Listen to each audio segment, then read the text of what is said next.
Good evening, folks. Welcome back to another Monday night live stream. How's everybody doing? Hope you all had a fab weekend. Hope your Monday has gone pretty good too.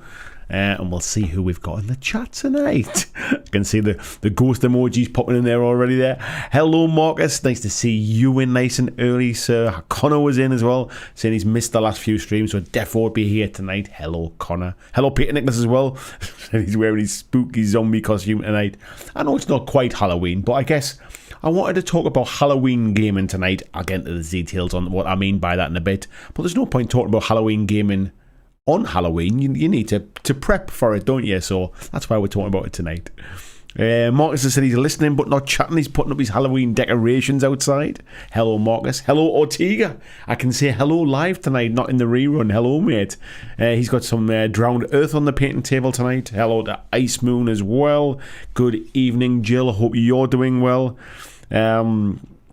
We got Blizzaz as well. Hello, Blizz. Got Nigel Jones. Good evening to you, mate. Hello to Ian as well. Hello, Lord Maiden. How you doing? We've got Palmsian as well. Nice to see you. Hello, Christian. Nice to see you, fella.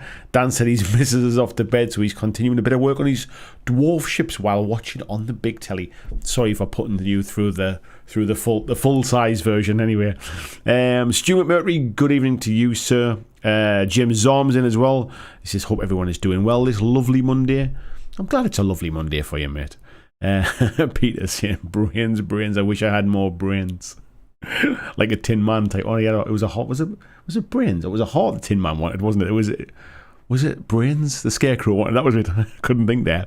Let's have a little look down. VJ is on the last leg of his run. Marco, good morning, VJ, by the way. Hello, Marco. He's painting some Marvel Crisis Protocol tonight. Baito says, I'm scared. There'll be nothing too scary. I promise I won't be, other than this face, there'll be nothing too scary tonight. Tolmod is in as well. Hello, Tolmod. Hello, Kodos as well. Marco saying, is it PG-15? PG friendly. Unless I slip in a couple of swear words, but I don't aim to. Good evening, Yoakum. How are you doing, mate? We've got Ed Handley in as well. We've got Phil Campbell. Good evening to you. Busey's in as well. Happy Halloween. We're a little bit early for Halloween, but I was at a Halloween event at the weekend, so I was feeling kind of Halloween festive. So I thought it's what better time to talk about it now.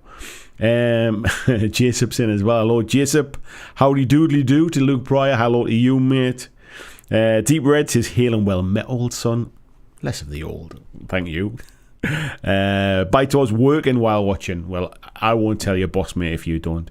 Win Haywood, good evening to you, mate. He says, hoping to be persuaded to get into Walking Dead as I'm playing a demo this week. I'm sure, as you can tell by the zombies on the thumbnail tonight, we will mention The Walking Dead at some point. Well, it's Halloween.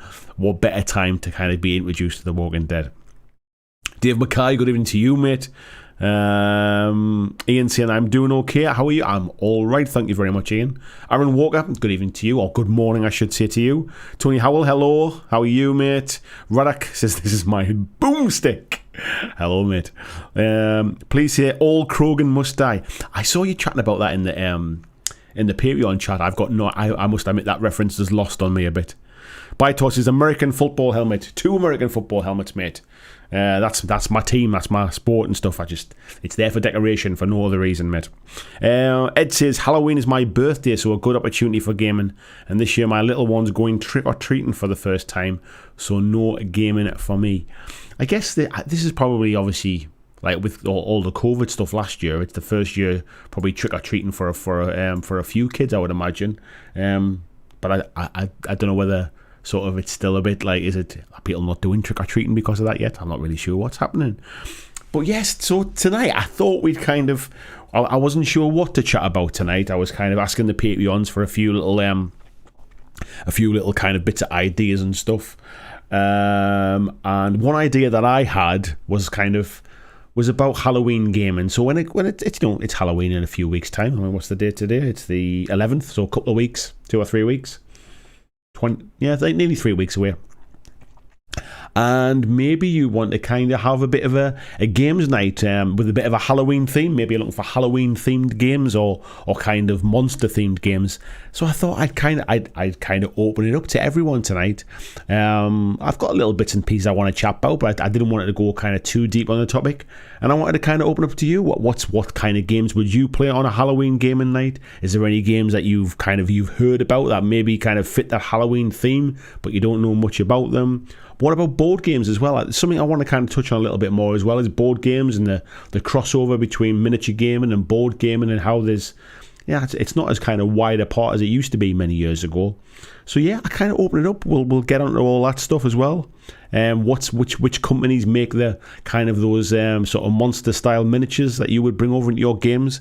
Is there anyone plays any specific kind of, have like an RPG night, like a specific kind of Halloween or kind of horror themed sort of RPG one shot or something like that for Halloween? What do you do? Does anybody have a gaming night for Halloween, or are you all just out trick or treating with the kids?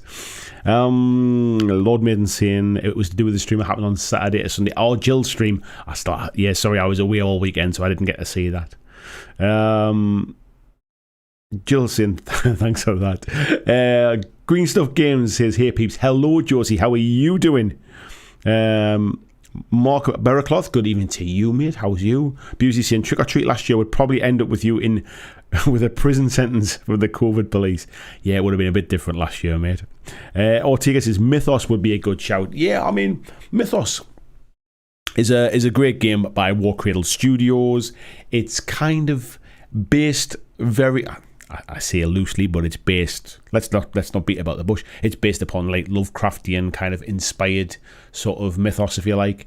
And it would fit really well. I mean, look, the Lovecraft stories, the whole kind of the Cthulhu type stuff is not something I knew an awful lot about until quite recently. And I started listening to a couple of podcasts. I recently bought the first in the Arkham horror novels that have been written. I think it's Aconite Books who do all of the kind of the game tie-in books. But I recently bought the first one for my Kindle, and I've been reading that, and I've been quite enjoying that story. And I've been sort of delving a bit deeper into that whole Lovecraft mythos. It's not something I knew a huge amount about or anything about originally. I still don't know that much more. But I must admit, it's kind of you realise how much of kind of horror fiction has been influenced by it over the years, without even really kind of like realising. So yeah, it would fit in absolutely perfect. A little game of Mythos on there, Halloween, would work awesome. Tony says we did used to run one-off Call of Cthulhu or Advanced Dungeons and Dragons Ravenloft module as a Halloween themed RPG night. I can imagine that is like kind of house all decorated, lights off, candles lit, even a bit of fancy dress or something like that. Kind of a bit of a one-shot RPG for Halloween. I can imagine being really, really good fun. Palmsy's saying for a really scary experience, I might try ordering something for delivery to Spain from the UK. The problem is, mate, you're more likely to get it as a bit of a summer treat when it does arrive. That's the problem. Cass Smith, good evening to the Smith clan as well. Hope you're all well. Tyler Peck, nice to see you. Hope you're well. Andy says, is Resident Evil 2 game any good? I like the Resident Evil 2 game, mate. I backed the Kickstarter. I did a review of it on my channel as well. And yeah, I really enjoyed it, actually. It's a decent dungeon crawler, I think you would probably sort of amount it as. You can play it solo, you can play it co-op as well. So if you're looking for a solo game, I always forget about it being a solo game, really. But yeah, I quite like it. All I would say is that since Resident Evil 2 was released, Resident Evil 3's been released, and Resident Evil, the first one, is now about to go to Kickstarter. So I'm not really sure what the differences are between 2, 3, and then back to the new one as well. I'm assuming there's probably been some improvement in maybe some component stuff. Maybe it's been a bit of improvement in some miniature quality or something like that. But generally, I've just got no idea what the differences are. But Resident Evil 2, I really enjoyed. It was quite expensive when it first came out, I think. But I think since then it's a bit more. You obviously see it on discount and stuff now. I got the Kickstarter and I got a hell of a lot of stuff for what I paid at Kickstarter, and I remember it coming to retail, and it was quite expensive at retail. What was that?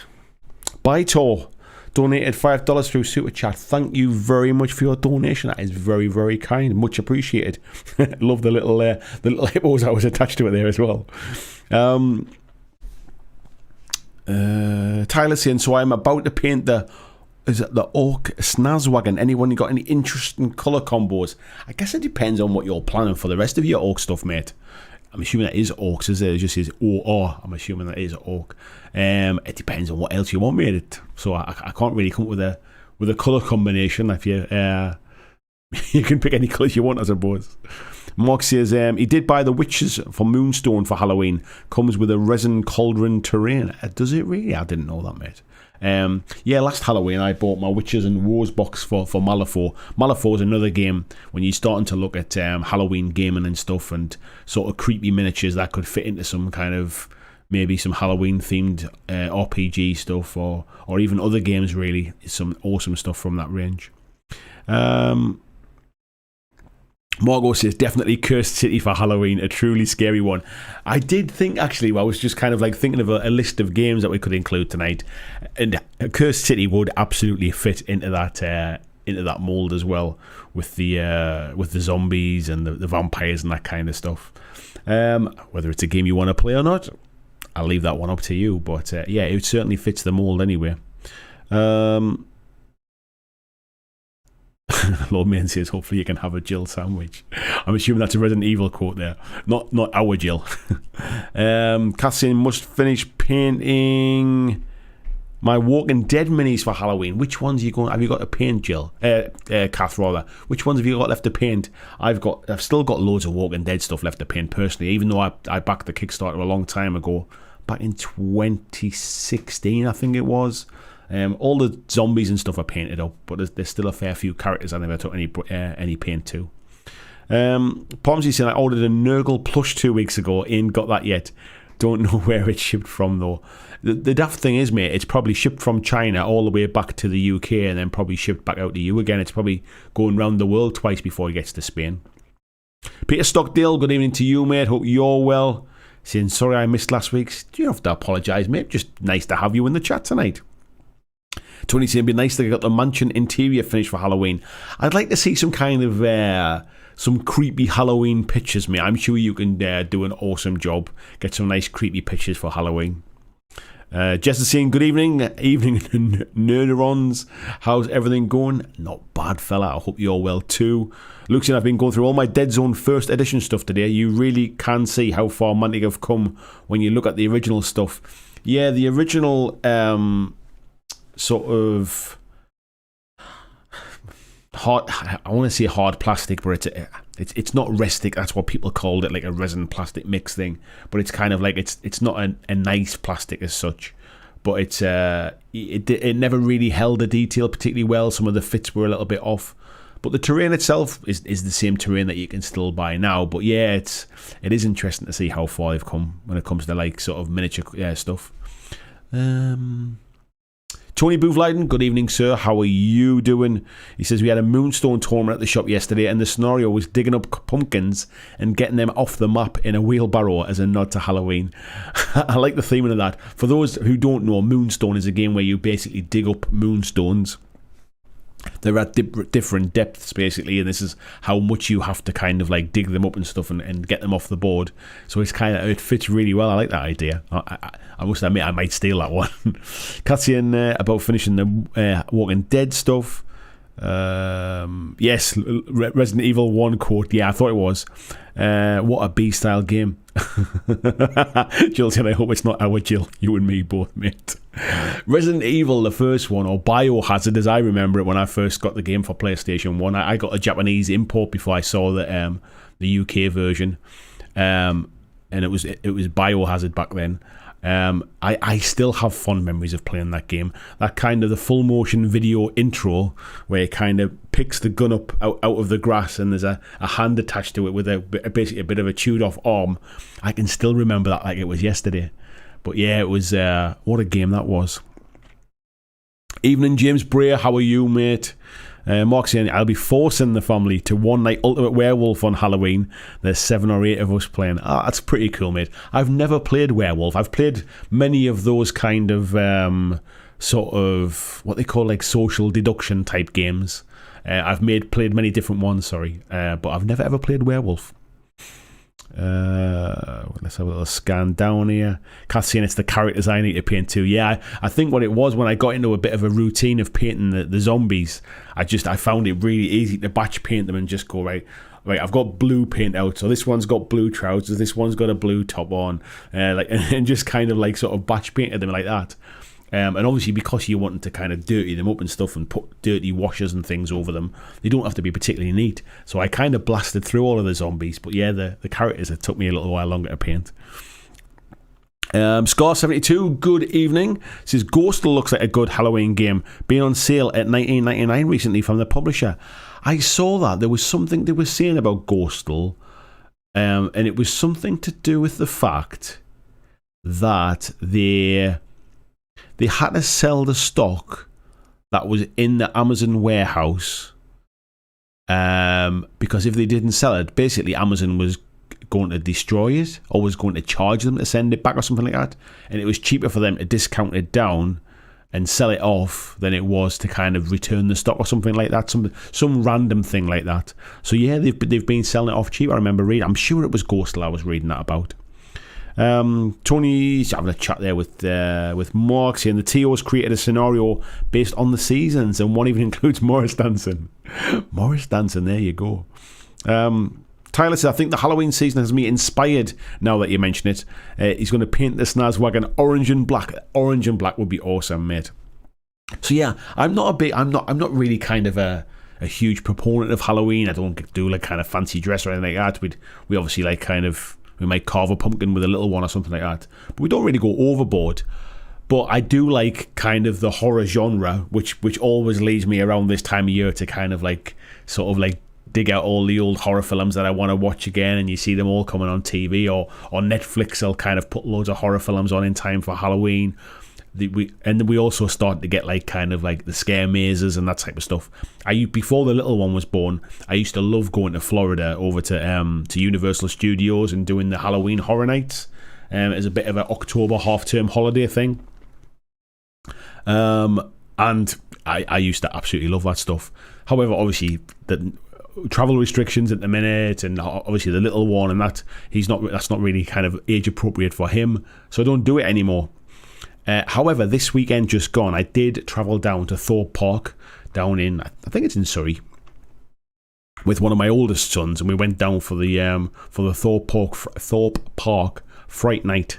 We went down on Saturday and came back on Sunday, stayed overnight in the park, and went to the Fright Nights thing down there. So yeah, that was a kind of similar type experience, and it's kind of got my Halloween horror juices flowing a bit as well. So yeah, I think I might be sort of have a little project, paint up some Halloween type stuff. I think I'm in the middle of printing off 3D printing a full 3x3 board, which is like a tube station, an underground, or how else would you describe it?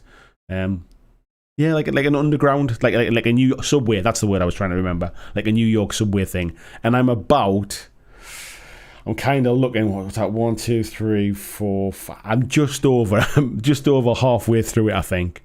And I was hoping I might be able to get that finished in time for a special kind of sort of maybe Walking Dead Halloween game or something like that. But I don't think I'm going to get it all printed in time. Certainly not painted anyway. Blaze says, as a kid, I've had a board game called Witch. I don't remember a lot about the gameplay, but we did play it several years around Halloween. I can remember the name Witch, but I must admit I don't know anything about it. Andy's saying Hellboy for Halloween. There's another great one, mate. Frog monsters in the mansion. Hellboy and Abe Sapien and Liz Sherman. Yeah, I think that would kind of fit as well. Hellboy always has that kind of like sort of Halloween horror type kind of dark mansion. You can imagine the kind of the rain outside, the lightning flashes and stuff from the comic books rather than the films. It has that vibe as well. I think that would work perfect. Rob saying, I made it. Pretty sleepy though, so just going to hang in the background. I'm glad you made it, Rob, and I'm glad you're feeling okay, mate. And I hope your sort of your checks today went okay, mate.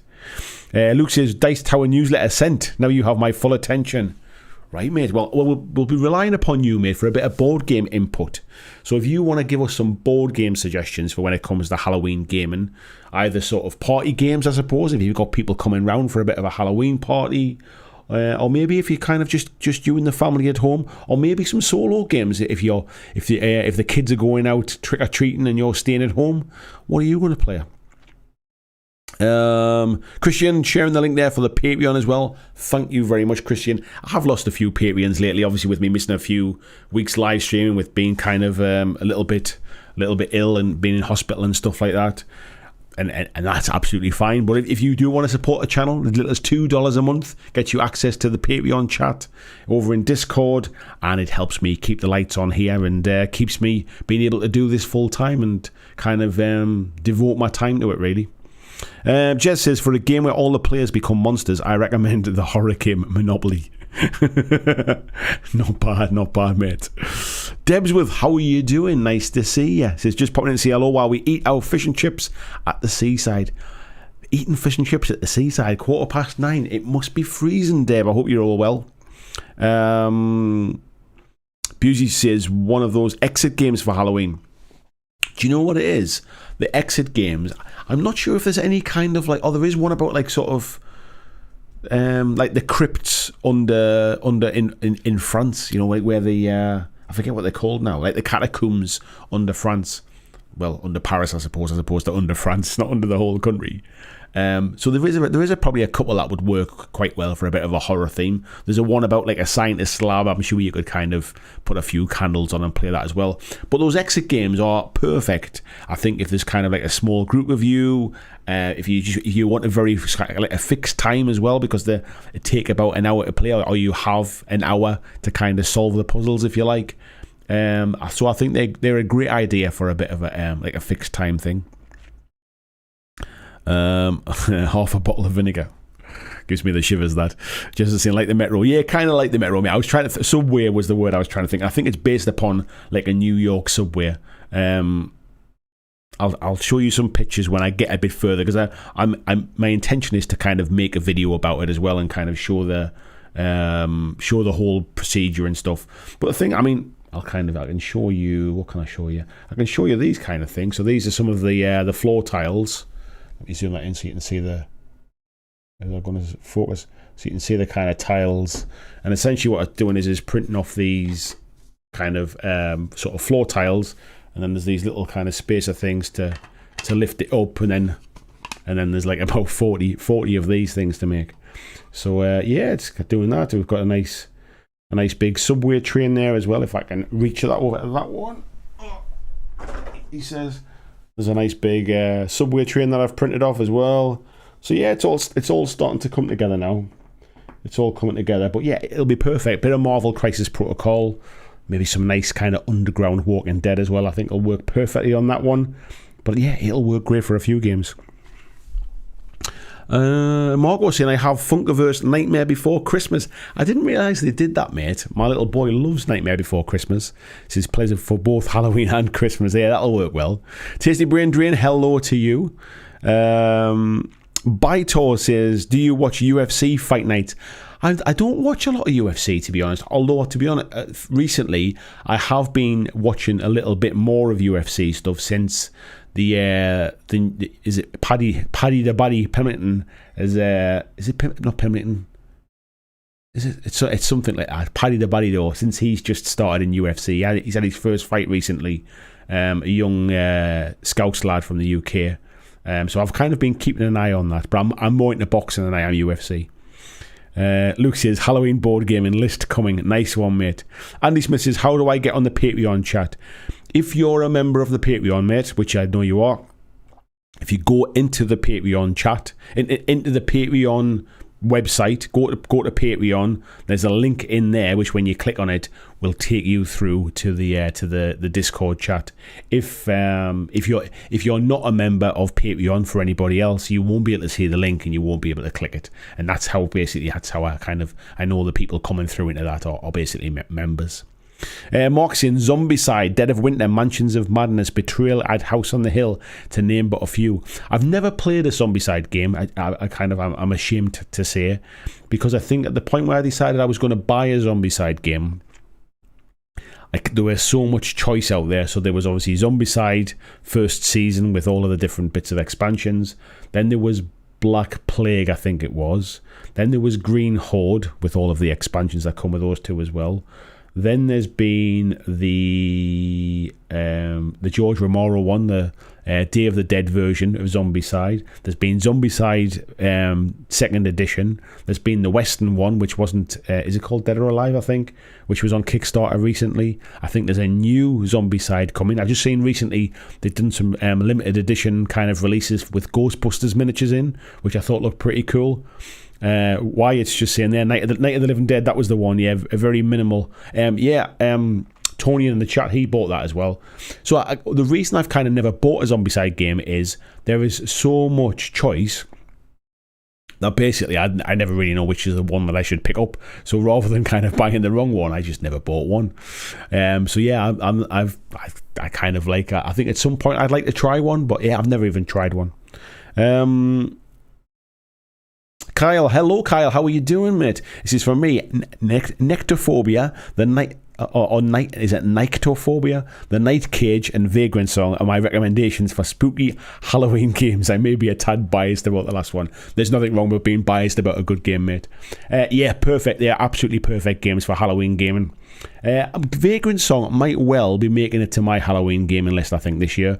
I've been playing it a little bit. I've kind of playing it to get ready for my review on the game. So yeah, I feel like I've probably got enough games under the belt now to give a full and honest review. So yeah, the fact that I'm going to be playing it again in Halloween, I think, a bit of a spoiler about what I think about the game. Tasty Brain Drinks is very nice print job. It's going really well, mate. It's actually printing out. I've not had any misprints. It's never failed. The printer has literally been running day and night, non-stop for probably about 2.5 weeks now, maybe 3 weeks. Just every time it finishes, I just take it off and start a new one away. And I knew it was going to take quite a long time. There's a lot of stuff to print.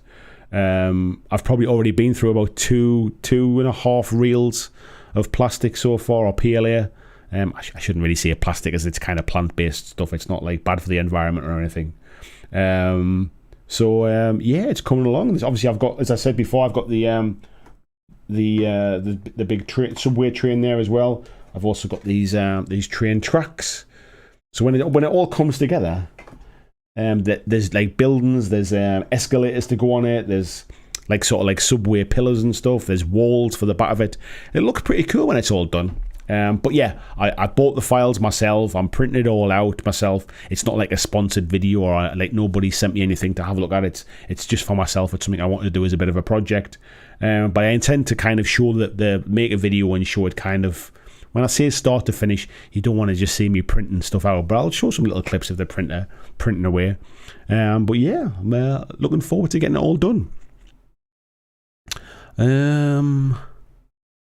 We scroll down here as well. Green Stuff Games says your subway would be great for Wild in the Streets. It would be good for Wild in the Streets. You're absolutely right. Marcus says, what a legend, Fury. I'm a big Fury fan, I must admit, but I always have been. I bought tickets to see Tyson Fury when he was supposed to be fighting David Haye many, many moons ago now, when those fights kept getting cancelled and stuff. And I'm really disappointed I never got to see those fights. But yeah, I still think he's massively underrated even now, if I'm honest. James says, my son is watching with me and I can't wait to see the completed subway. James and son of James, I will certainly send some pictures over so you can see where it's up to and stuff. I'll pop them in. I'll put them in our Patreon chat stuff, mate, so you can see them. Yag saying, hiya all. Fury won all 3 fights. Yeah, I don't disagree. The first one was never a draw, was it? Mark says, I have to make my way up to you with Black Plague. It's a blast. I've heard good things about Black Plague. I think at the time when Black Plague, Green Horde. Oh, there's the space one as well. Is it called Space Invader? It might be called as well, like the sci-fi version. There's a lot of versions of Zombicide, and like I say, I've got no idea. They're not a cheap game either. It's not like I'm kind of like throwing like £20 at them or something and just see what it's like. I think they're quite a sort of an investment, if you like, if you want to give them a go. So yeah, I think there's always just that analysis paralysis of not wanting to make the wrong purchase, I think. Sammy Boy says, what's up? And what about Zombicide? We've just been talking about Zombicide. Wyatt's saying there, Zombicide is doing an Army of the Dead adaptation as well. The Army, I forgot about that. Now, that might be the one that kind of gets me in, to be fair. I actually really enjoyed Army of the Dead on Netflix, for those that haven't seen it. And there's like a prequel to that film coming soon called Something of the Dead, is it? It's basically about like kind of the guy that's the safe breaker. I forget what it's called now, but that's coming soon. But yeah, that might be a one to kind of get me in. Yag saying, off topic, I really like all the stuff people have been posting on the Facebook page. Some great stuff. I put my 3D printed fire team on there. Also, we'll be posting some 40k 3rd edition codexes. Nice one, mate. To be honest, mate, the Facebook group is a really nice little friendly community. For those that don't know, it's the BlackJack Legacy Facebook community group. You can find it if you search BlackJack Legacy on Facebook. You'll come across it. And it's made up of people who basically play many different board games, miniatures games. Just some people just like painting. Some people just like to kind of role play games. And so there's a real mix of stuff. It's not really focused around one particular company or one particular game. So you get to see some nice range of stuff on there. Somebody says, what about Weird War 2 and 1? I'm assuming you mean like sort of like weird World Wars stuff, games, things like Conflict 47, that kind of stuff. They would kind of work as well. You get a lot of kind of like sort of like zombie, like sort of zombie soldiers and stuff, don't you, in those kind of games? So yeah, I'm sure certainly if you could come up with some kind of Halloween scenario, especially when you got things like sort of Call of Duty with the zombies mods and stuff like that. I'm sure you could come up with some kind of scenario for that one. Andy's saying the Aliens board game be a good one. Yeah. One thing I want to kind of say as well is, do you think you can ever really create a sense of like horror or a sense of dread in a board game? Have you played any board games where you actually have that kind of that feeling of pressure or the feeling of sort of impending doom or something like that? There are some games that do it relatively well. And I'll come on to those in a bit, but I wonder if you've ever played any. Where are we up to? Mark says, could you make that subway print into the Batman Gotham City Chronicles 3D board? You probably could, mate, to an extent. I think with a little bit of planning and stuff like that. The only problem is with the way the game works, it's all like sectioned off, isn't it? If I could kind of work out a line of sight system, it might work all right actually. But the other side of it is actually it would work really well for the Batman miniatures game, using the miniatures from the Gotham City game and using this board as well. So I'm sure somewhere between there you could do it. Christian says, have you seen the Nightmare Before Christmas pop advent calendar? It's available from Wayland Games.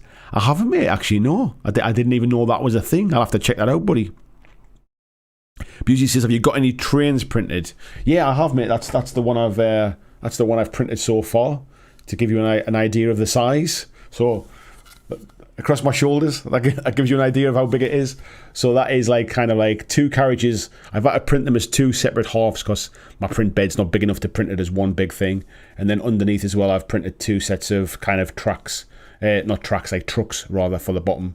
So that's the train carriage there as well. So let me zoom into that. Don't focus on me there. Yeah, so you can kind of see it. But yeah, it's turned out pretty well. I'm quite kind of pleased with the quality of it. It all needs kind of like spraying up and stuff like that. But yeah, that's the colour of the PLA that I've been printing with. So yeah, it's looking pretty damn smart. And it fits perfectly into the tracks as well. So yeah, each half of those trains was about a 9-hour print. So yeah, there's probably like a full day's printing just in that one big piece there, to be fair. Ed saying, was that from Corvus? It is from Corvus, mate, yeah. Tasty Brain Drain says, I'm looking forward to the completed project. That makes two of us, mate. Scar72 says, Touch of Evil and Last Night on Earth, both from Flying Frog, are good for Sarmane. Don't know what that means. Yes, I'm a big fan. The Last Night on Earth was the first kind of like, I say, proper board game. What I mean is the first board game that wasn't Monopoly or like kind of Game of Life or something like that.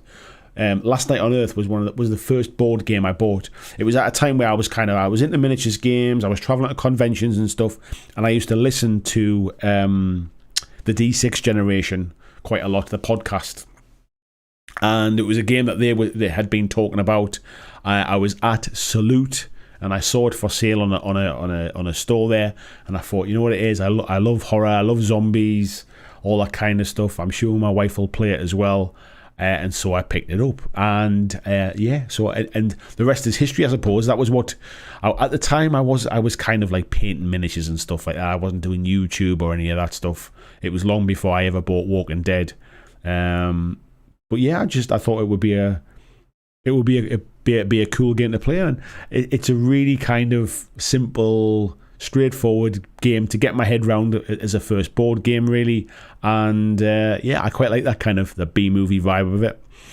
And it's also the Flying Frog production games also come with a CD, back when CDs were a thing, which has that kind of like sort of music to accompany the game as well, which is cool for a bit of a Halloween night.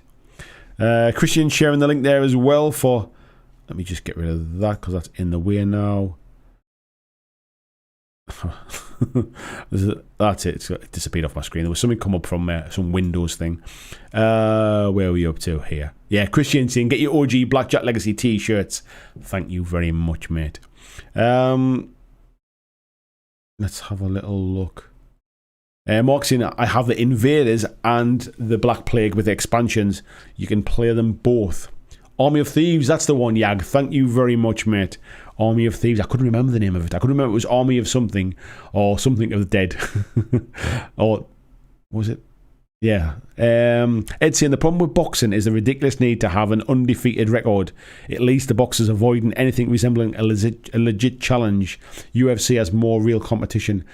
I think the problem is, mate, is with boxing is it's all about selling tickets, and I think a boxer is only he's only on his way up while he's winning fights, and I think psychologically a fight in boxing, being beaten is quite sort of detrimental, I think.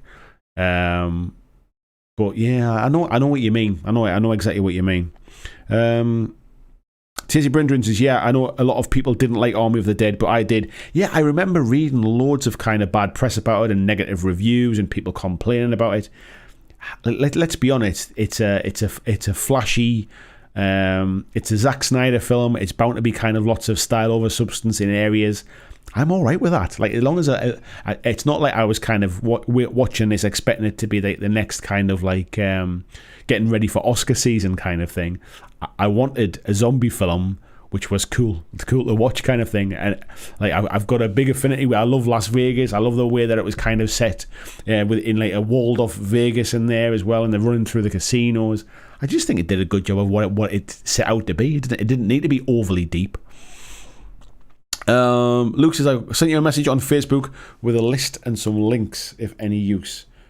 Got it, mate, got it. And while I'm on as well, I've just seen Wyatt has asked to join the Facebook group there as well. There you go, mate. I've just approved that as well, so you are now in there. Right, that's a good list, mate. We'll get onto that one in a second then. Luke says, I've never known pressure and tension like a game of Letters from Whitechapel. The whole Jack the Ripper thing would fit a nice kind of Halloween horror themed night as well. The games I would say that I felt kind of that bit of pressure from, I think The Walking Dead, All Out War, I think builds tension quite well with the threat tracker. And the way that basically, as the threat starts to build up, it kind of creates pressure, and some of your characters panic. You have to roll panic dice and stuff like that. I think the kind of like the doom clock on Hellboy, I think works really well as well. It's there to stop you it's there to stop you doing all the things you do in Cursed City, where you just waste turns searching for everything kind of thing. You can either search for stuff, or you might not get to where you need to be in time before kind of like impending doom happens. Or you can kind of push on, and you might get there faster, but you might not have all the things you need. And I think that kind of impending doom track, if you like, in Hellboy works really well as well. Valak says, Not Alone can be pretty tense for such a compact game. I've not played Not Alone, mate. I don't know anything about that one. Baitor says, creating that tension usually requires a hidden traitor. I've never really thought about hidden traitor games like that, but we played one at UK Games Expo, and I'm trying to remember what it was now. Luke might be able to remind me. But it was a Cthulhu game. I forget what it was now. He's about to remind me. However, it was really, it was quite tense. That kind of like bluffing and trying to pull the wool over each other's eyes. John Benham, hello mate, how you doing? He says the Alien RPG has an interesting stress mechanic that we're making choices and roles harder and harder as you witness more horror. I didn't know that, mate. I like that idea. Like something like the thing I enjoy about like kind of like about horror genre is that, I mean, one of the kind of the core components of kind of horror really is the fear of the unknown. And if a game can kind of ratchet that up a little bit, I think it can replicate that in a slightly different way. And if you can enhance that with a little bit of kind of creepy music in the background, making a bit of atmosphere, getting the lighting right, you can completely change the kind of the feel of a game. And I think that could work in conjunction. I apologise if I sound a little bit stuffy tonight. I think I'm just coming down with cold. My little boy's had it for a couple of weeks. My wife's got it as well, and I can feel it. I don't know if I can just hear it funny in my head, but yeah, I can feel it in my nose now. So I apologise if I sound a little bit bunged up.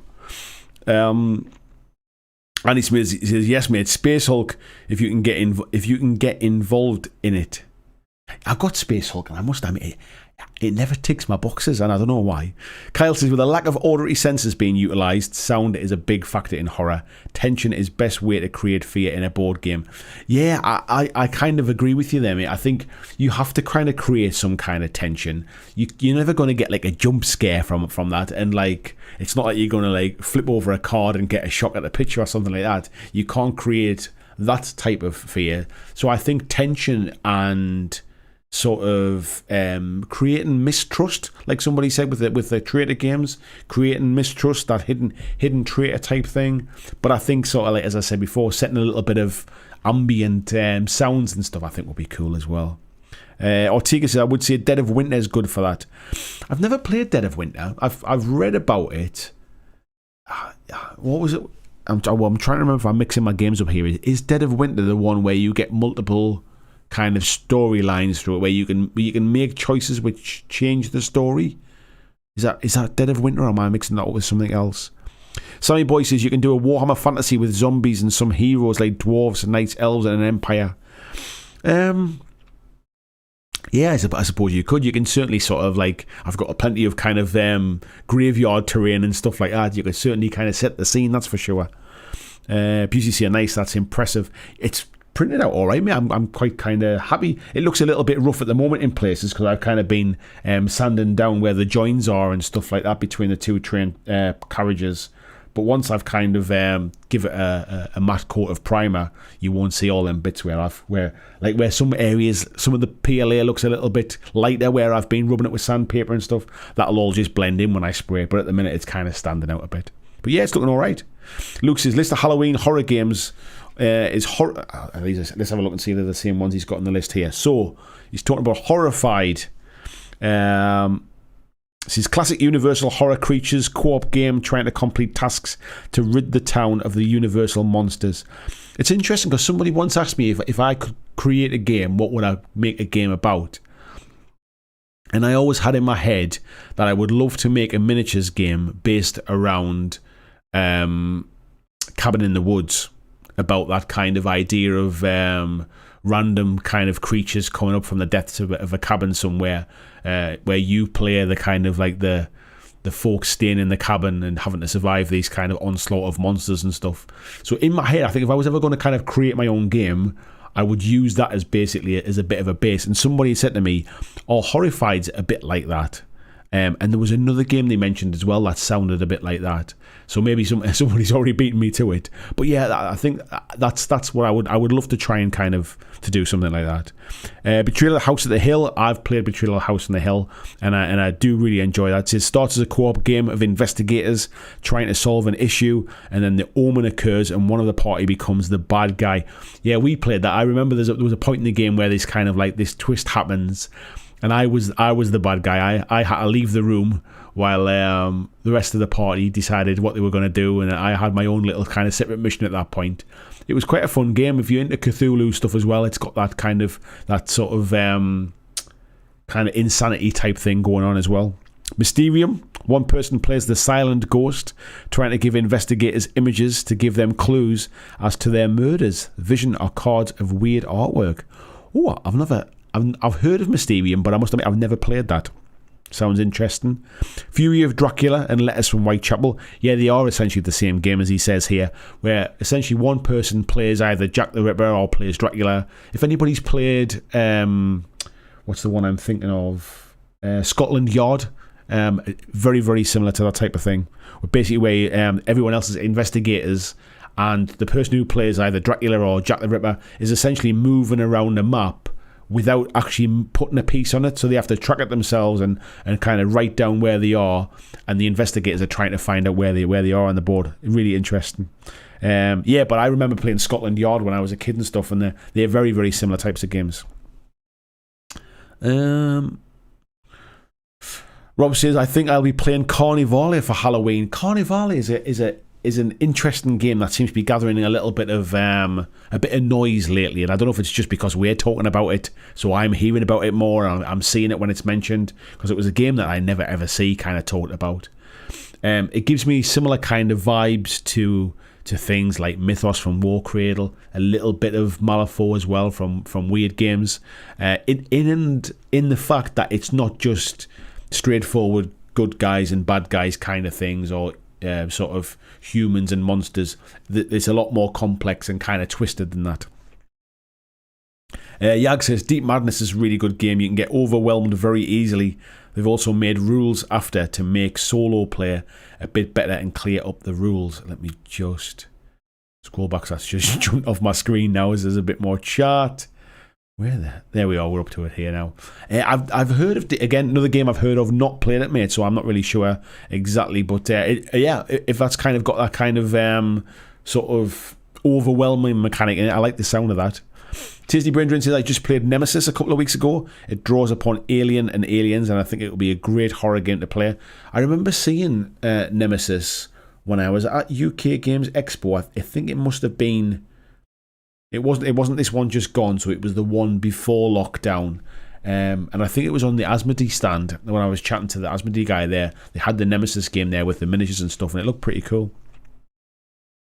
Glenn, good evening, Glenn Griffin. How are you doing, mate? He says Ash from Gorilla Miniatures had videos on his channel about a horror game called Don't Look Back. I remember seeing the name of it. I've not watched any of the videos, but I saw there was a game called Don't Look Back. Is it what they called, like a miniature agnostic thing? Is it something he's been playing? Is it a friend of his has the game or something like that, or is it a popular game? I've just not heard of it. Ethan Mayer, good evening. Says loved Snyder's zombie flick. Completely agree. It was a great time. Yeah, I think sometimes folks like to complain about stuff, let's be honest, don't they? I'm a big proponent in just let people enjoy what they enjoy. You don't have to enjoy everything for other people to get pleasure from something. So I kind of like, I of course I read reviews or I watch reviews, and of course I look to see what other people think of it, because maybe they have a different opinion, maybe they saw something I didn't, or maybe they have a different take on it or something like that. So of course I always like to hear what other people think about stuff, but I never let it affect whether I enjoy something or not. So things like Star Wars films, You know, like I'm a big fan of Star Wars. I always have been from being a kid. I don't let the ones that I don't like as much kind of ruin the ones that I do. It hasn't suddenly killed the Star Wars universe because there's a film that maybe wasn't my favourite one or something like that. I find it funny when folks get really kind of overly passionate about something like that. I understand passion, and I think passion is great, but when people get really animated about stuff like that, and Army of the Dead was one of those films that people seem to like do a similar thing with. They were like, I didn't realise that one of the characters in the film was completely CGI. Well, not CGI, sorry. It was kind of added in post-production that they replaced one of the characters.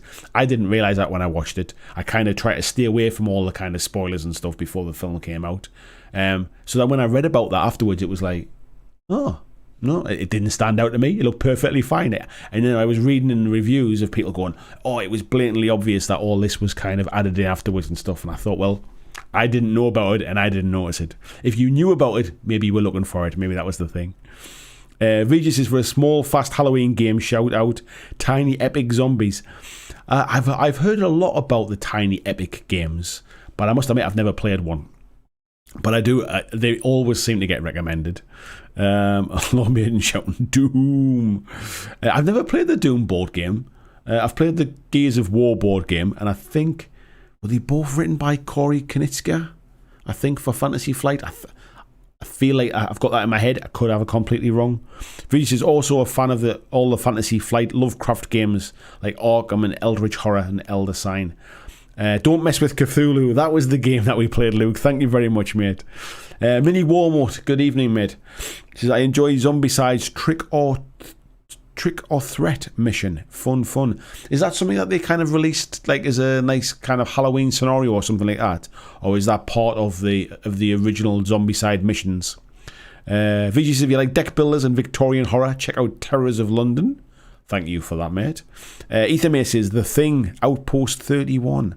Is that a game as well? I must admit, I've heard of The Thing, obviously the movie. Speaking of The Thing, one of the kind of, as I said before, I was at this kind of sort of Halloween Fright Night thing at the weekend, and one of the rides at Thorpe Park is called The Swarm, where essentially it's been like an alien invasion. And it's a big roller coaster, but the theming around the ride is fantastic. It looks like there's been a bit of an alien invasion. There's like an ambulance is kind of been sort of turned upside down and is kind of like sort of as if it's been dropped from the sky and it's kind of dug into the earth. There's kind of like a truck on its side. It's like you're getting some kind of like apocalypse type thing. Anyway, during the kind of Fright Night experience over the weekend, they'd kind of converted this up as to be a bit of a scare zone thing, and they had sort of as if there'd been like the army were in there, so they had kind of like sort of soldiers kind of screaming stuff at people and things, trying to kind of direct them around. And then they had these people who were basically had been infected by aliens, and the makeup and stuff was fantastic. And it very much reminded me of The Thing, the kind of big kind of half sort of like still some human parts with a big kind of like big claw type thing and stuff on. So as me and my son's kind of walking through, this person all kind of dressed up was kind of like sidling up to me, and I was kind of like, you know, like uncomfortably kind of like sniggering, going, oh yeah, it looks really cool kind of thing. And she got right up beside me, and if anybody's played The Last of Us, the video game, you know the clickers, the noise that they make, she somehow managed to kind of lean right up beside my ear and make that noise. It really put the shits on me. I got the shock of my life. I must admit, I was not expecting it in the slightest. So yes, sound is a definitely a big part of horror and creepiness. But yeah, The Thing, it reminded me of The Thing. That was why I mentioned it. Ed says RPGs like Call of Cthulhu, I'm guessing that. Slate Industries, Cult, and Unknown Armies can do horror tension really well.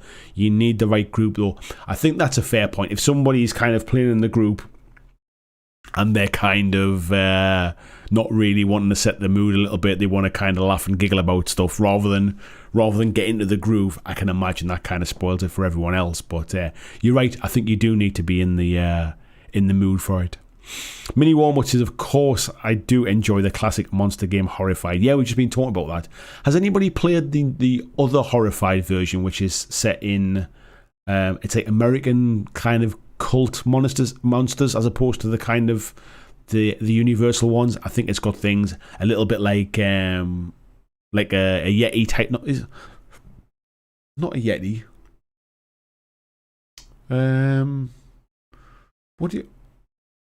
What's the big hairy kind of sort of a bit like a Yeti, not an abominable snowman. Like Harry and the Hendersons, the movie. What was he again? Bigfoot. That's the word I was looking for. Bigfoot. I think it's got those kind of like American kind of sort of law type monsters in it, I think. Speed Demon Peyton, good evening to you. Says everyone has a stuffy nose at this point. Yeah, I think it seems to be. I've managed to kind of escape mine pretty much. Like I say, my little boy's had a bit of a stuffy nose for a few weeks. My wife's had it for about a week, and I thought, I think I've managed to get away with it. My immune system must be doing all right. But yeah, I've kind of found that this morning I woke up and thought like, I feel a bit stuffy. And then as the day's gone on, I'm drinking hot black currant now. I don't know if I can't tilt that so you can see it on camera. I'm drinking hot black currant, just trying to kind of, so the steam kind of eases my nose a bit. Glenn says, when I play Elder Sign with my wife, we put on some creepy music while we play. Yeah, I love a bit of atmosphere. James, hello mate, says tuning in late, painting some Zombicide minis. Perfect timing, mate. Bit of Zombicide for the Halloween stream. James says, how have we got this far with no one mentioning atmosphere? I remember that, mate.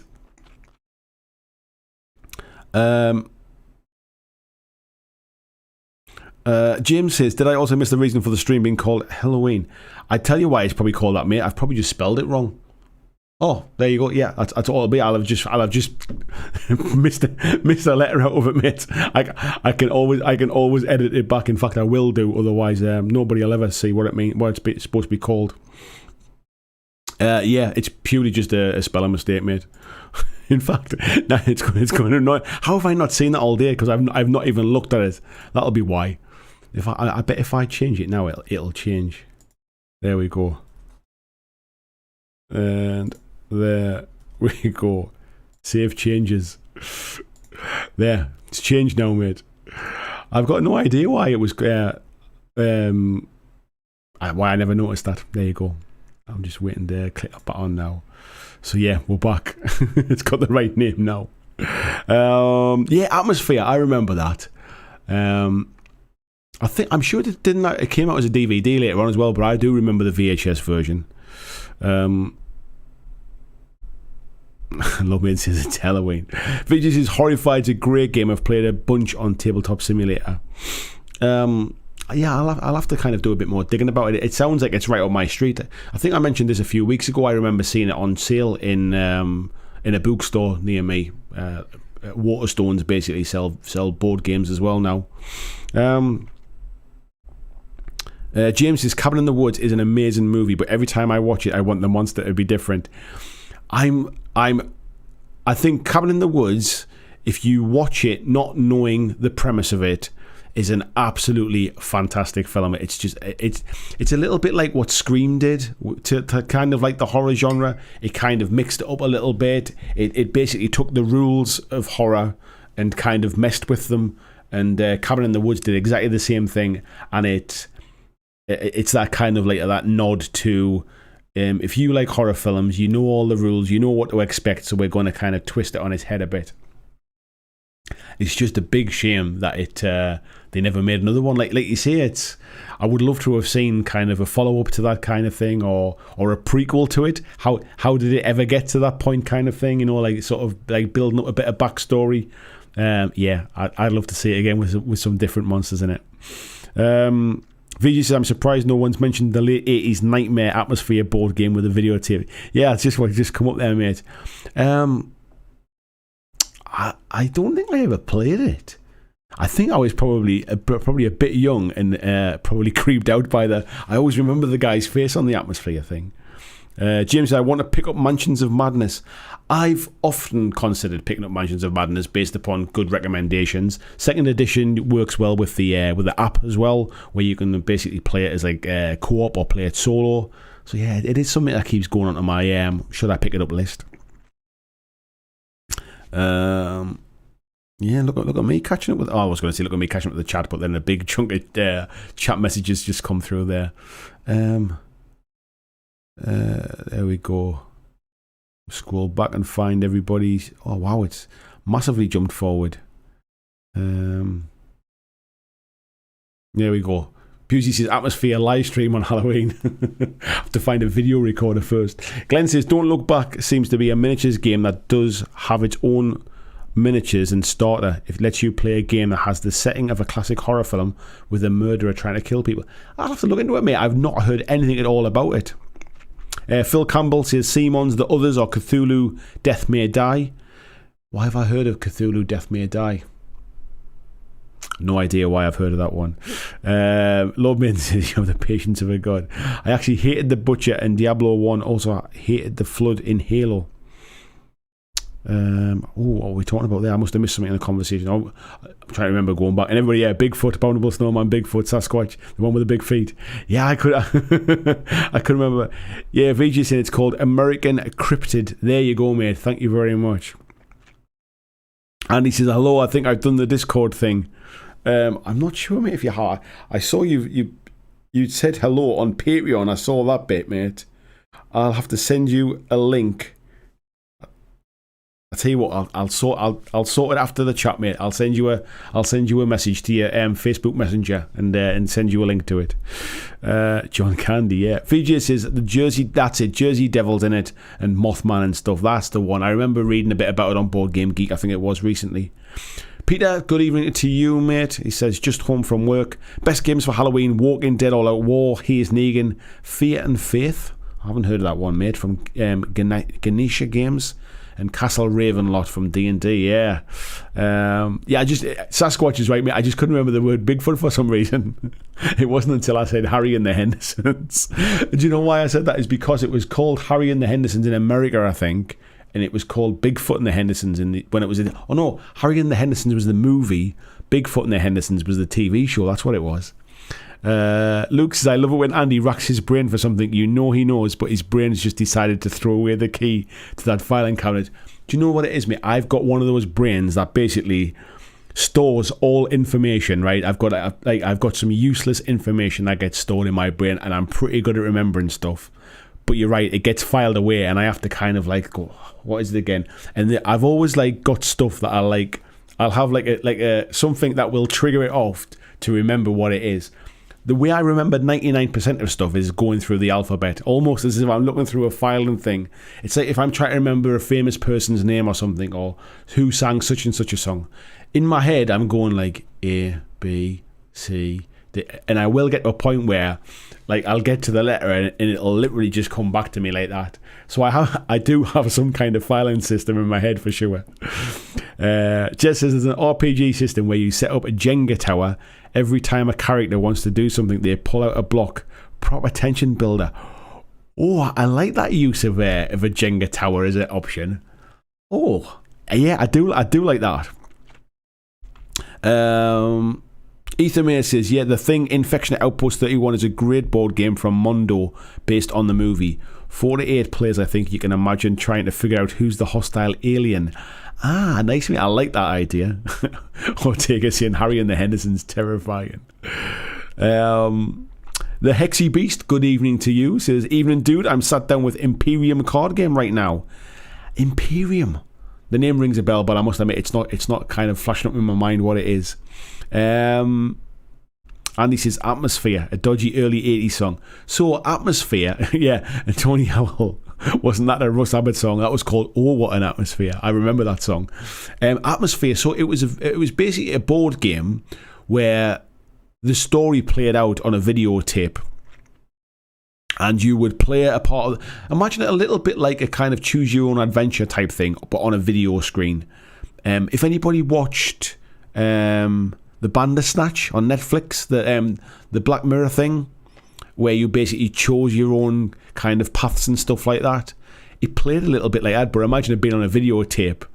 So you would play like a portion of it, you'd get to a point, and then you'd play some more and stuff. But it was in an era where like video was relatively new. The idea of playing a board game, I guess it's in the way that we see apps and stuff now being amalgamated into board games because technology's kind of got to that level.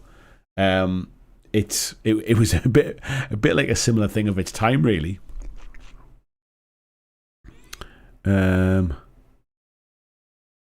Let's have a little. Oh, Dread is the name of that RPG. I like that.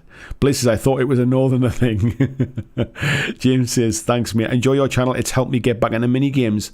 I'm glad that's the case, mate. What kind of did you mention before? What kind of mini stuff you've been doing? Please let me know. It'd be cool. Lord Maiden saying you spelled it wrong. It's Halloween. No, definitely Halloween when you're looking for search on YouTube. That's for sure. Hexy Beast is horrified. Looks a bit mass market for my liking, but I keep hearing good things about the solo. It's funny because I kind of took it as being a bit of a cash in that it wouldn't. It was just like, oh, it's just a board game with monsters in it. I thought the same thing, but I keep hearing about it. That is good. Jess says, I love a party with an atmosphere. I love a party with a happy atmosphere, I think were the original words. As opposed to one where people die from oxygen starvation. Ice Moon says, the Will Wheaton tabletop show featured it once, if I recall. It looked like with the right GM, it would be a fantastic game on a dark and stormy night. I think that kind of thing would be awesome. I love the idea of a bit of tension in it. Oh, excuse me. Busey says, you can't say you've got a cold these days without worrying that people think you've got COVID. I ain't got COVID, mate. I've had COVID a long time ago, and I can definitely tell the difference between the two. James says, yeah, I know nothing about Cabin in the Woods when I watched it. That was the best thing, mate, to not know what it was about. Baitor says, off to the gym. He did until I jumped off my screen there. Yeah, to pick things up and put them down again. Thanks for dropping by, mate. I hope you're well. James says, it's also a bit early, but A Christmas Horror Story is a great film to go into cold. A Christmas Horror? I don't think I know that one, mate. Ed says, talking of classics, Damnation is getting a new edition on Kickstarter soon. I'm a bit wary of Kickstarter stuff at the minute, mate. I'll be completely honest. The way shipping costs are at the moment, I get the feeling I'll buy something now on Kickstarter, and by the time I come to pay for the shipping, it'll cost twice as much as the game did. Hexy Beast says, I've got everything for Mansions of Madness. It's a very good game, but the bases of the minis are a bit rough. I have heard that. I've seen people who basically rebase the minis to not use those kind of like weird sort of square things. Jill says, I went to see Cabin in the Woods at the cinema, and about 45 minutes in, an elderly couple got up and left. Clearly had no idea what the film was before they started. I went to see it at the cinema as well, and I can imagine that twist would have been like, oh, maybe they just thought it was like a camping holiday video.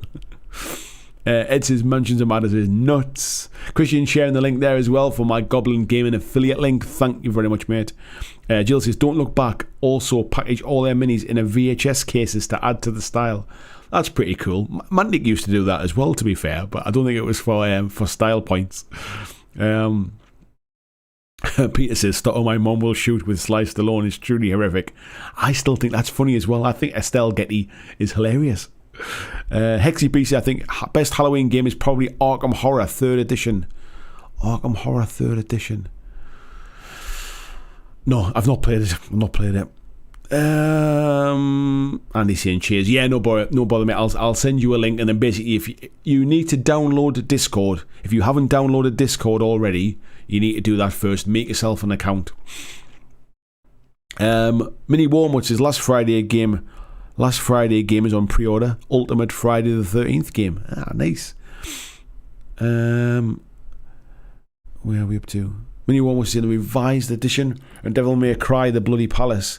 Devil May Cry, I think, is the one that Needy Cat Games did, didn't it? With Steamforge Games.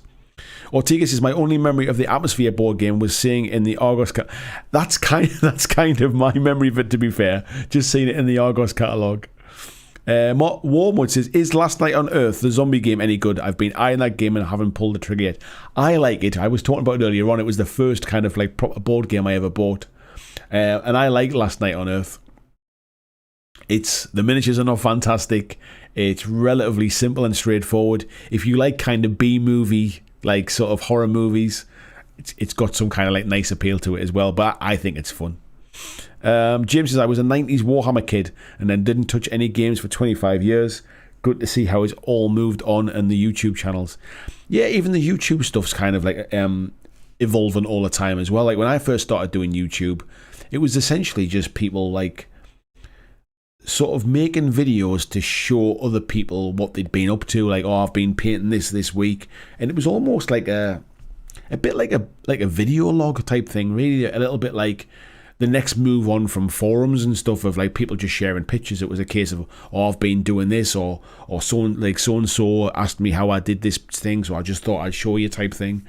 And then obviously as time's gone on, people are trying to be a bit more professional now, I guess, and they try to kind of they're almost like shows in their own right now, really. So yeah, it's amazing how the YouTube kind of hobby community's moved on. Blizzard says, I imagine Kingdom, is that right? Kingdom Death Monster, I think that's what KDM would be good for Halloween as well, but I've heard it's really expensive. I think it's like about £1,000 or something, made something stupid like that. I think it's one of those games where it comes up on Kickstarter every now and again when they do a reprint. It's an absolute fortune, and then it becomes one of them things that people buy into to say they've got it, I think. But yeah, I don't think I'll ever get the chance to play it, and I don't know anybody who's got it.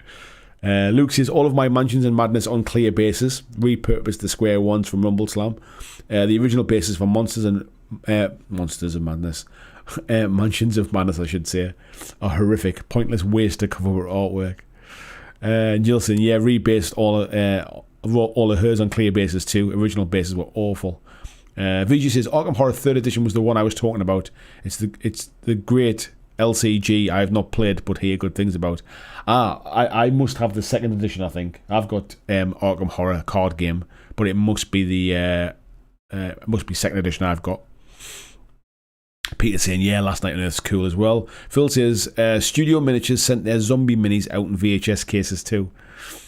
So one of the it's funny because one of the horror mazes last night before at the Fright Nights thing as well was based upon the theme or the name of the house thing was called Trailers, and it was based on very much like on 80s horror movies, and the idea was you were kind of moving through these kind of the different trailers to these horror movies. It was pretty cool. I love that kind of like that 80s kind of horror vibe. And recently, I don't know if anybody watched it on Netflix, it wasn't great, but there was like a 3-movie like trilogy horror thing, which was like 3, I forget what the years were called now, but there was like 1980 something, like 19 something and 18 something. They had a bit of like a promotional thing around the different parts of the country and stuff, like advertising it. And one of the things they did in Newcastle was they set up like an 80s kind of blockbuster, basically to kind of like to promote it. It was pretty cool, actually. That's it. Mini one was saying 1995, 1978, 1666. That's the one. I really enjoyed the first one. The second one was okay. The third one I found a bit dull, but I like the way they all kind of like fitted together. But the first one was the better one. But yeah, the marketing campaign for it I thought was pretty cool. Like I say, they basically, like, there was a shop that was empty in Newcastle, which they basically took over and completely redressed it as like a 1980s sort of blockbuster type thing, from the name of the town where the film was set, the first one. James is saying R.I.P. Blockbuster. Most of my love of horror films comes from visiting old video stores when I was a kid, when I was younger, and seeing all the covers of the different sort of 80s and 90s horror films on the shelf, like just kind of that were too old for me to watch, but like weren't too horrific, but were horrific enough that like I knew when I got a bit older I wanted to watch them kind of things. Like I definitely think my love of kind of horror movies and stuff comes from like old video stores. John says, I think the scariest thing in gaming is Snake Eyes in Kings of War. You're probably not wrong, mate. That creates tension. You're not wrong there. Andy's seen he's got Discord. Awesome, mate. When I send you the link, then it'll take you straight in through Discord. Mini Warm says, I remember when my dad took me to see The Poltergeist in 1982. That big skull screamed out from the closet. My light brown corduroy jeans became dark brown corduroy jeans.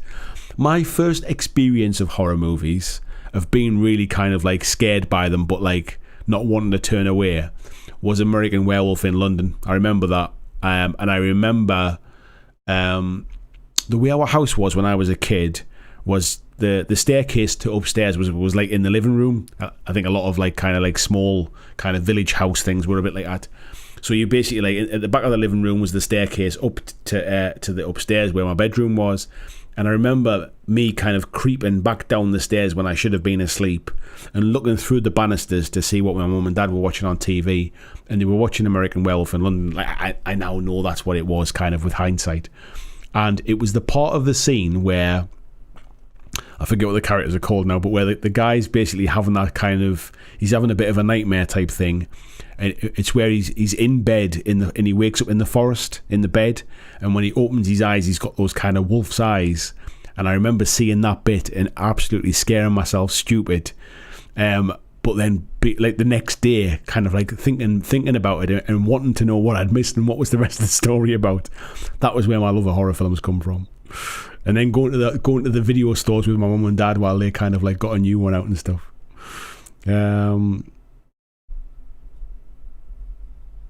Let's have a look. Hexy BC, I'm talking about Arkham Horror, the board game, not the card game. Okay, mate, so there's multiple ones. James is saying, I've heard about the Mansions of Madness bases. I like the look of playing with the app, as I'll probably just play it with my partner. Yeah, I like the idea of the co-op apps and stuff like that as well, mate. Peter says, I just activated the like button. There's 64 people at the moment, and we've got 49 likes. I think we can squeeze a few more likes out of that, can't we? Jill says, Arkham Horror, the card game, has only had one edition. They are still releasing stuff for it. Arkham Horror 3rd edition is the board game. There you go, everybody keeping me right. I've got a feeling that Arkham Horror, I don't know if it is a 2nd edition. I think there's something coming soon, which is like a newer version of it.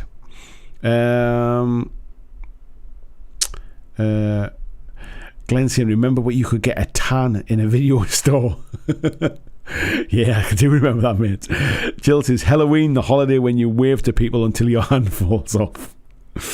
Christian sharing the link there as well for Amazon. If you are shopping and you shop through my Amazon affiliate link, it doesn't cost you any more, but it does help support the channel, so thank you for that. Jess is saying, first horror I saw was Alien on Betamax. I was 6.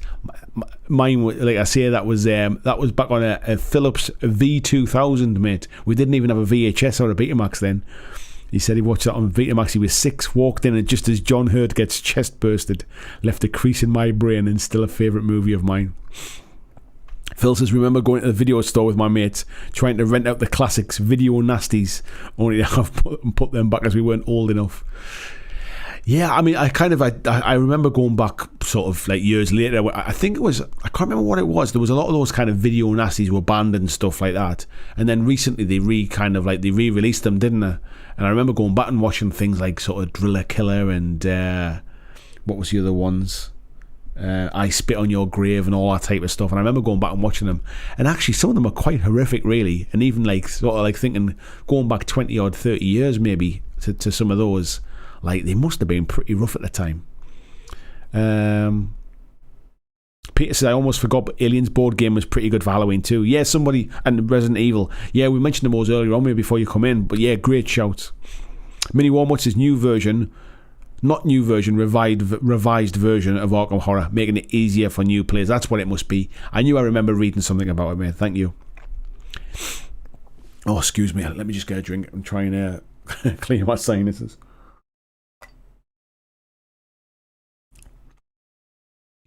Hexy B says, I think you might be thinking of the revised core set. Yeah, that is what it is, mate. Sunday Sykes says, just arrived. Are we just chatting about Halloween? We started talking about games to play at Halloween, mate. So if we've got any Halloween gaming suggestions, that's what we started with. But we have just kind of, as we always do, we've got sidelined just talking about Halloween and horror films and inspiration and all that kind of stuff. So yeah, feel free to join in the chat, mate. He said he just watched Halloween Scooby-Doo specials last night. It does count, mate. Jill says they are rebooting the core set of cards in Arkham Horror, doing the same for Lord of the Rings as well. Oh, I didn't know they were doing Lord of the Rings as well. Zoinks. Vijay says, yep, for me it was American Werewolf in London as well. And another movie called The Changeling, which is more supernatural. I don't think I've ever saw The Changeling, mate. James says, I remember a family trip to Calais and a store there was advertising A Clockwork Orange on VHS as it was still banned in the UK. That was the 90s. It's amazing to think I kind of like sort of that whole era of I guess it was before there was age ratings. There was no kind of like certificate ratings back then. I think there was essentially just all films, and then there was some like X certificates, I think, which was stuff that was classed as like sort of almost unrated.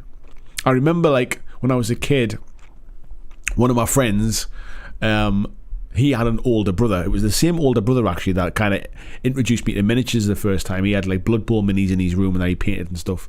But he was a bit older than us, and he used to work in he worked in a cinema as like I guess like sort of selling tickets or an usher type thing or whatever it was back then. And he used to obviously get all the film posters from the cinema, and I remember him having all these kind of horror film posters on his bedroom walls, and some of the images of those kind of stayed with me for years, I think. Ice Moon says, for fans of art house horror, check out Censor. It's about a censor in the UK during the video nasties. I might do actually, mate. Yeah, thanks. Jill said, I ordered the Hocus Pocus Sisters minis from Northumbrian Tin Soldier Company. Can't wait to watch the film while painting them. Speaking of Northumbrian Tin Soldier, Jill, I didn't realise they are literally about 5 minutes from my front door, their store. They are really super close. And the house I used to live in before I live in the one like now, it was literally round the corner from me. And I saw they also do, they've got their own range of minis for, what's it called again as well? The Terry Gilliam film, Time Bandits. They do minis for those as well. Jill says, sidetracked, tightly scripted show this. At least we're kind of on topic. That's a good start. Dirge Dagger, hello to you. Says, I love the House of the Dead series. As a video game, mate, or movies, or what? VG says, I've been waiting for the revised set of Arkham Horror to come out to consider getting into it. I want to pick up the expansions for the 3rd edition board game as well before they put up the prices. Yeah, I think that'll be coming soon, mate. Yeah, if it hasn't happened already. John says, hello, John, by the way, mate. He said, I don't think I've watched a proper horror movie. I know I'm just too jumpy and I like to sleep a bit too much. I love the feeling of kind of that impending doom and dread, and there's something quite interesting about the feeling of being scared under safe conditions. It's the reason why people do kind of skydiving and kind of bungee jumps and all that kind of stuff. And it's all to do with kind of adrenaline and endorphins and stuff. Like, it's the reason why we kind of like laugh when we're scared sometimes and stuff. I find the whole thing, like the psychology of the enjoyment of being scared, I find it quite fascinating. Sunday says, I run boss monster games at my local store on Halloween. Dungeon crawler card game, but you're the boss monster at the end of the dungeon, killing heroes come to loot you. I think, am I remember boss monster, is that the one that looks a bit like a Nintendo video game? Jess says, video nasties and D&D were classic ways of worshipping the devil. Yeah, that was the whole satanic panic back in the 80s. Christian saying, time for bed. Take care, mate. Enjoy your week at work. Stu saying, I used to get posters from the local video shop once they're done with them. The house movie posters were fantastically spooky. I remember that kind of creepy bony hand thing coming out from the house movie poster. Yeah. Palmsy saying, watch the French version of Martyrs. That's good fun. Yeah, I have seen that one. There's an American remake as well, which is okay. But yeah, the French one is the original. Jez says Northumbrian Tin Soldier do great minis. I got their Time Bandits minis. Yeah, that's the one. From Salute a couple of years back. They're lovely. Yeah, I honestly didn't realise they were kind of like on my doorstep. Mini Warm would say Arkham Horror out. No. Andrew Fairbanks, hello mate. He says you all don't need to worry anymore. I'm here. Peter saying he's pleased. James says most of the video nasties were no worse than what's created for Netflix now. Funny how times have changed. It's interesting. I think we're just like we generally standards have changed, I guess, and what's acceptable has changed. Some of the video nasty stuff was pretty rough, I think, and I guess we probably just look at them through different eyes these days, I suppose. Deep Red says The Descent is the only film that actually made me scream. The Descent is a really, really good horror, to be fair. I watched a film not too long ago called The Host, which is kind of set about a group of friends who decide to have a seance over like Zoom. It's set during lockdown. Everybody's basically like locked at home, and they were planning to have like a seance with like a professional medium conducting it. And the medium agrees to kind of do it like through like a Zoom call type thing, and it is super creepy. And I must admit, it had the hairs on the back of my neck standing on end. So yes, please, if anybody's into the horrors, please check out The Host. It's only on for about 65-70 minutes. It's not a very long film, but it was awesome.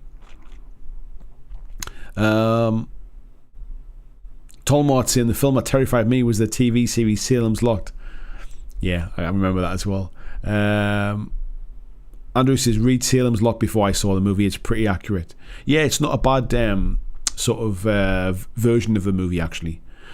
Of the book, rather, I should say. Vijay says he got Boss Monster a couple of weeks ago. Can't wait for my gaming buddy to come over and play it. Now we're out of lockdown. Yes, mate. Nice that you're out of lockdown now. Kat says, what film was it where the girl crawls out of the TV? Scared the life out of me. That'll probably be The Ring, I think it was. The girl in the white dress with the black hair, isn't it? Yeah, I think Peter just saying there, yeah, The Ring or Ringu. Yeah, Ringu was the original Japanese or Korean version. I forget which one it was, but yeah, both awesome versions. And yeah, Sunday Sykes saying, yeah, but Boss Monsters, the pixel art style. This year I've ordered a shambling undead Blood Bowl team to paint for Halloween. Nice one, mate. John says there's a reason I don't skydive or bungee jump either. Yeah, I think that's maybe taking it a little bit to the extreme, bungee jumping and stuff. But yeah, it's the adrenaline rush. It's the rush of endorphins. I think it's basically fear releases the same chemicals into your body as extreme happiness as well. So yeah, it's quite interesting, like I say. Pomsy says 70s 80s public information films are about as scary as it gets for me. Yeah, I remember watching the ones at school when I was a kid about the kid with the fishing rod who catches it on the electric pylons and gets electrocuted. That was pretty scary. Andrew Fairbanks is Pet Cemetery. There is actually a pet cemetery not far from me. So in my local park there's a proper like pet cemetery there, and yeah, it puts the creeps up me every time I see it. Jess is saying Woman in Black gave me the heebie-jeebies. Is that the one with Daniel Radcliffe in? I don't think I've actually seen it. Luke's saying Event Horizon is one of my favourite terror movies. Event Horizon is massively underrated. Tony says I'm a bit jaded of horror fans. Started in the mid-70s being allowed to stop up late to watch the Friday Hammer Horrors. I remember the Hammer Horrors. And I tell you what else I remember watching as well was Tales of the Unexpected. That theme tune for Tales of the Unexpected still puts the creeps up me now. Still love horror, just don't get spooked by them very often. Yeah, I must admit I don't really get scared by horrors so much now these days. But I like the kind of the setup and the plot of them still. John says round the twist as a kid compared to me watching anything scarier. Busey's in most haunted with Derek Acora and Yvette Fielding. Now some scary stuff. They do some of those live versions not far from me. Pulse is a Japanese horror worth watching. I don't think I've seen that one, mate. Jill says I'm still terrified of the nuclear bomb video they made us watch in primary school. Nuclear bomb video, jeez. Mark's in great Thai horror Shutter. There's a US version, but watch the Thai version. Shudder, I'll have to watch out for that one. Does anybody subscribe to the Shudder? Shudder with a D in it. I don't know if it sounds right. The Shudder channel, which is basically all horror stuff. I keep looking at it and thinking, is it worth a subscription just for a month to see what it is? Vijay says, I'm not a huge fan of take that mechanics, as I tend to play my own game and Dan can't help himself, but he always messes with me. Yeah, I know what you mean. I'm not a massive fan of that kind of stuff, mate, to be fair. Stu said, I found The Woman in Black far scarier at the theatre than the film. There was a film I watched a while ago which was also like a stage play type thing. And it's quite well known, and it's meant to be really kind of like scary and really creepy. And I didn't get it at all. I think I must have missed something, and I'm trying to remember what it was now. I think it's written by one of the League of Gentlemen guys. I forget what it's called now. Yeah, somebody might remember. City Brain Train says, freaking love Event Horizon, one of my favourites. Deep Red says, what's the film where two kids lower a camcorder down a well in a house and a demonic face appears on the screen? Oh, I don't know, mate. I don't remember that one. Luke says, yeah, Event Horizon, massively underrated. Still regret to this day freezing the images that flash up. Vijay says, drives me nuts the way we mostly play co-op games now besides silly versus fun. Yeah, I know what you mean, mate. If you've got a friend who either revels in that kind of like screw you mechanic type thing, or take that, or it's not so bad when there's a big group of you, unless it ends up where everybody gangs up on somebody. But you can kind of take it a little bit more in jest when there's a big group of you laughing it off. When there's just two of you, it feels really personal. Pomsy says Threads. Ooh. I Remember You is an Icelandic horror film, also rather good. I have to check out that one, mate.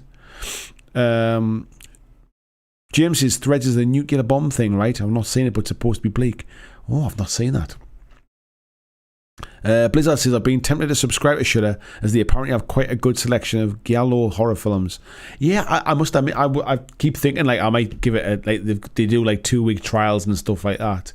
I keep thinking I might kind of like I might subscribe and stuff like that just to kind of see what it's like. Sunday Sykes, I've never been a fan of hardcore horror. We usually end up just watching the Halloween episodes of TV shows one after the other. I've just always enjoyed it. I don't know why. Like, I think I don't know if it's. I think it's the idea of kind of watching. I tend to watch films at night, like kind of once the little one's gone to bed. Just the idea of kind of like sitting down, putting it on the TV, big screen, turn the lights off.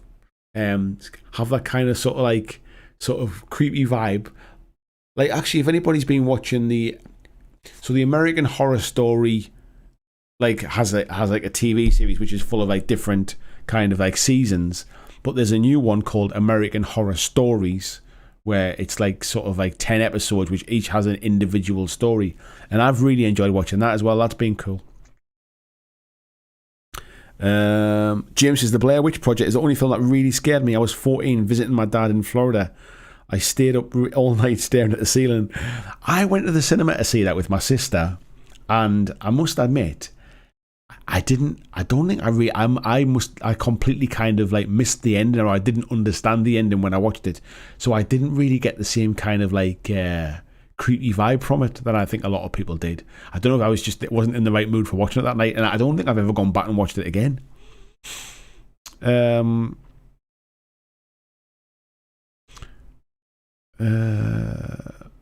Where are we up to here? Tigger says, thanks for that. I've now got the Round the Twist theme in my head. Have you ever felt like this? I do remember that as well. Mark says, sent you a link to Shudder. Thank you very much, mate. I appreciate that. Andy says Threads was a nuclear war thing set in Sheffield. No, I don't think I've ever heard of that, mate. Mark says, I've never found a movie that actually scared me at all. You've been watching the wrong ones, mate. Let's have a little look here.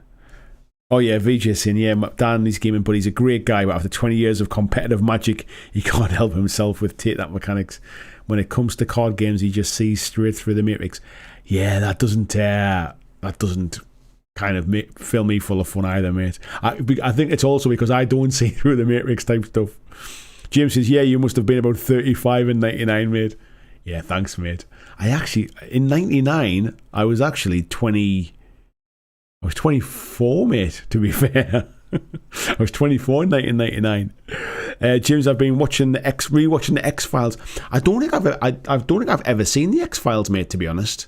For whatever reason, it was something I never watched. Andy Smith says, the Borg scare me. Green Stuff Games says, Zombie Fleshy is the best zombie movie ever made, in my opinion. I remember the name. I'm not sure. I couldn't tell you what it was about. I can't remember if I've seen it or not. James with the controversy there. Would you be able to tell if a nuclear bomb had gone off in Sheffield? Maybe the chips would be warm. I don't know, mate.